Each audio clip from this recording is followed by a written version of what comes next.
Ako nga pala si Lopet at ito ang aking kwento.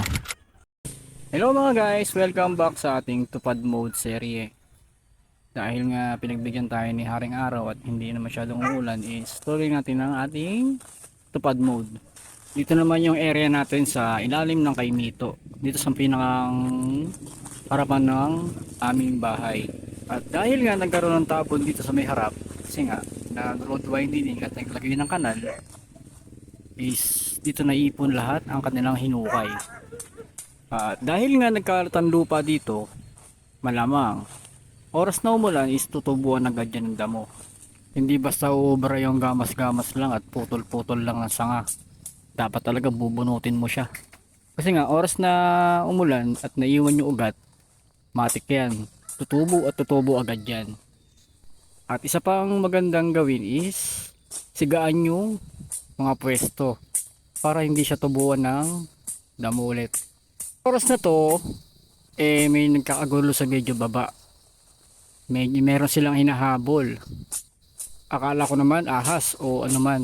Yung pala, umagang umaga is merong magnanakaw. Medyo bata pa at hindi ko lang siya nabidyohan. Buti na lang at medyo naawa yung mga gumagawa ng kanal. Kasi sila yung nakahuli. Kung sa looban pa mismo yun, malamang baka yun nabugbog pa. At yun, dinala na sila sa munisipyo.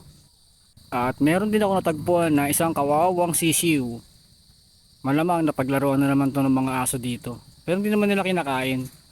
Siguro hinabol, then pinagkakagat. Ayun, patay na siya. Kawawa naman. Umpisa ako na lang muna na sigaan yung mga naipon ko. Kasi medyo tuyo na yung dahon ng kaimito.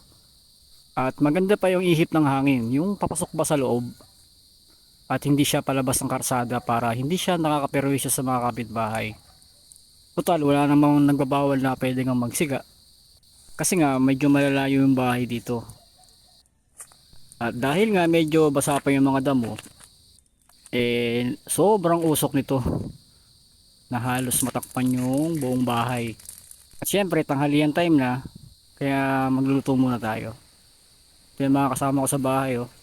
Akala nyo mga call center agent, kanya-kanyang toka sa kanilang mga cellphone at tablet. Saklang muna tayo ng sinaing. Then magpapauling tayo para sa ating inihaw na liempo na nakamarinate na kanina pang umaga. At ito nga, nagbabantay ako ng inihaw kasi nga marami akong alagang dog at cat. Baka mamaya pag ginawanan ko to, mawalan na lang at mawalan kami ng ulam. Siyempre papartneran natin siya ng sinabawang pechay. Paborito ni Kuwatog yan. Hindi siya nakakain ng walang sabaw. Then after ko magluto, balikan natin yung sinisigaan ko. Kasi medyo nauubos na siya. Kaya hawiin lang natin yung mga damo para hindi siya kumalat. Yun lang mga guys, salamat.